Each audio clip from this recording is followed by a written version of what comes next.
Here we go. It's the first cup from the new coffee maker. Sadly, after I think it's probably about 16 years, I had this Cuisinart that has like the carafe, the thermal carafe, and does the whole thing, the auto shut off, the whole bit. And sadly, the other day, all it does is turn on, beep like it just brewed coffee, and turn off. And it never brews the coffee. The water just sits there. And I tried everything. So now I ordered one of these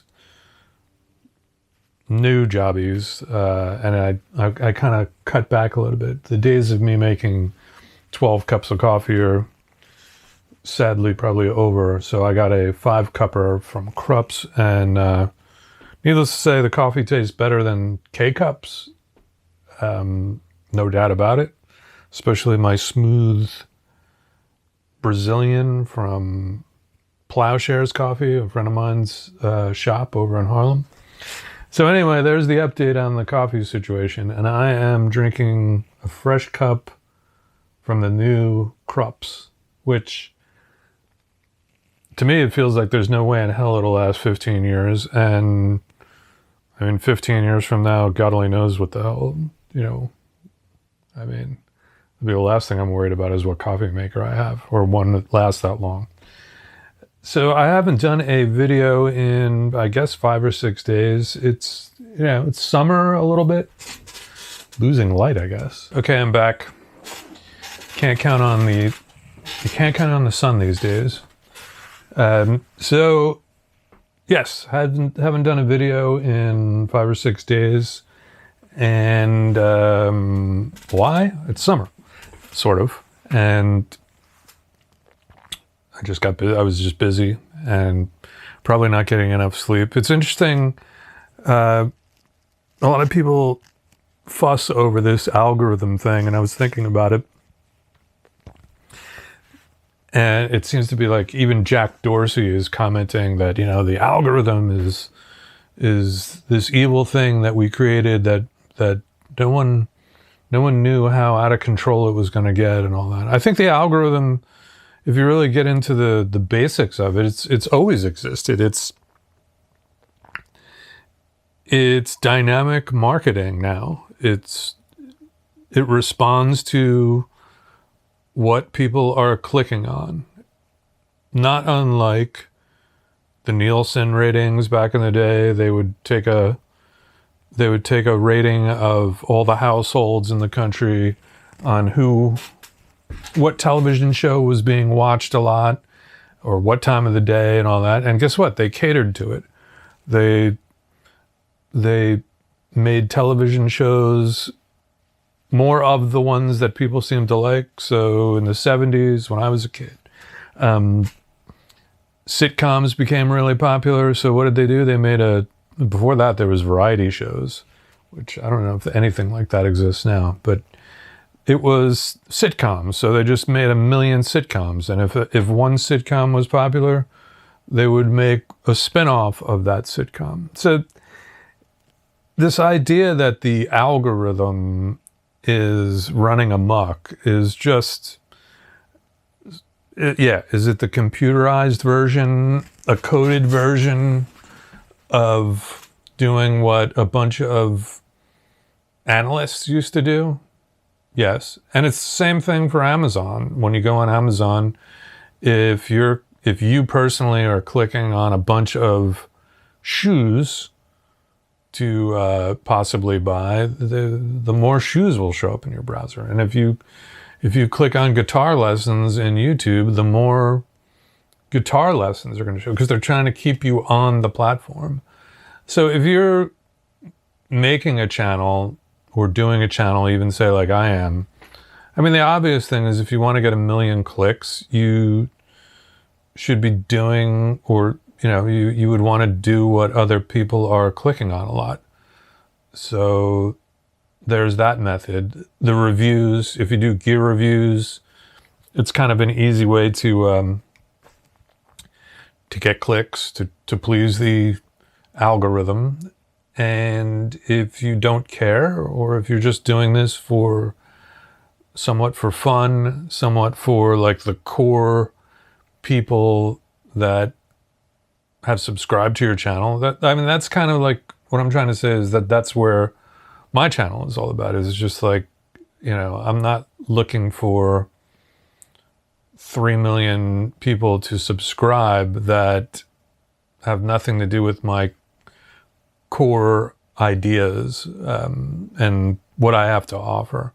I would much prefer the, as Spinal Tap would call it, the more, they had some funny way of saying, we're not less popular, it's just that our fans are more focused, or some something like that. So one interesting thing musically, or in the music tip that came up this past week or so, was a friend of mine sent me a text asking me if during my career, I guess we'll call it, during my journey in music, did anyone ever bring me to did I ever see someone or hear someone that brought me to the point of like, oh my God, I just want to quit. What a catastrophe. This person is so much better, or just such a genius on their instrument, or at mixing or producing, that did it ever make you want to just quit? And I thought it was a fascinating, really interesting question. And especially as I thought about it a lot, there was some parts of it that made me somewhat uncomfortable, because I realized that of all of like the spectacular musicians and producers and songwriters and singers and artists and I think I said performers, out of all the ones that I ever saw, none of them made me want to quit. I was either I appreciated what I was seeing and what I was hearing, to the point where it only kind of inspired me to want to just be doing some version of that. I never was just kind of like beat down by it to the idea of like, oh man, I'll never be that, or whatever. I was, I've always said it's like you have to be somewhat delusional to continue in the arts, and that's probably possible for what I'm trying to say. Is it wasn't delusional, but it was sort of like, wow, I'd like to do some version of that, or somehow I'd like to be just part of something like that. I knew I was never going to be like jumping around stage and shocking people like an Eddie Van Halen or a Prince or something like that, but that didn't discourage me from wanting to play guitar in front of people, or be on stage. And the same thing goes for production or mixing. I never heard something, and it could easily happen. I mean, if you listen to let's just say the White Album by the Beatles, and I can't believe I have to say by the Beatles when I say the White Album, but I'm trying to be clear for even the youngsters. I would say that if you listen to the White Album and you were into writing songs, producing, recording, and you were just starting out, you would basically say to yourself, there is just no way I'm going to be able to compete with that, or there's no way I'm going to be able to eclipse that. I don't think you will, truthfully, but it's something to shoot for. And that's kind of what I always looked at other great works or great artists, was that like, hey, that's something to like, there's the bar. I mean, try and get there. You probably won't get there, but you can at least give it a shot. And you should be inspired by these incredible talents and great works, so that you would want to be aspired to top something like that or get there. Join the club. That's the way I always kind of looked at it. I was like, I just want to be part of that club. Like, get in there. Like, make a record. Honestly, like, I remember going to my interview at the Hit Factory when I really had no idea what the hell I wanted to do in the production space as far as recording, engineering, and all that stuff. But I'd been dabbling in it enough in New Jersey with a bunch of talented people, but like it was, no one knew if they were ever going to put a record out. And so getting back to the interview, I remember telling the owner at the time when he said like, well, you're recording now and you're doing all this stuff on your own down in New Jersey, and like what would make you want to come here? And I just simply said to him, I was like, I just want to work on records that actually get released, like actually come out on major labels and actually get on the radio. Like, I need to do that. And then he said, well, you're hired then. So like I said, it was just about being in the game, just joining the club and being involved and giving it a shot. So to wrap up the whole inspiration thing, I hope I'm doing it. This is a Friday morning ramble with the coffee deal. That covers that topic. I think I am going to be working on a bunch of production this weekend. I finished up some mixes of a female hip-hop group this past week, and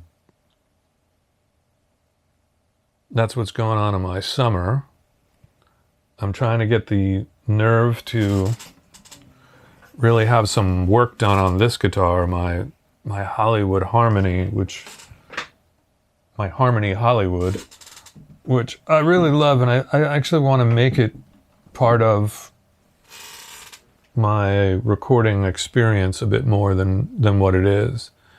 I think I'm going to be getting into my next video the cold reality that hip-hop is dead. I've talked about it, I've hinted at it. And I'll give you a clue as to what my main angle is that the actual culture has changed so much that there can't be a hip-hop. There can't be a punk rock anymore. I mean, there's like, when these things evolve to the point where they become mainstream, then there's no going back. You can't put the lipstick back in the tube or the toothpaste back in the tube or whatever. All those things.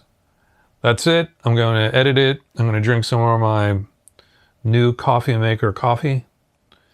It's decent. The coffee's good, and it's markedly better than... I drank K-Cups for about 3 days, and you start to convince yourself, like, yeah, this is pretty good. And then you have a real pot of coffee from a real decent, better than decent coffee roaster, and you realize, oh yeah, that K-Cup stuff is shit.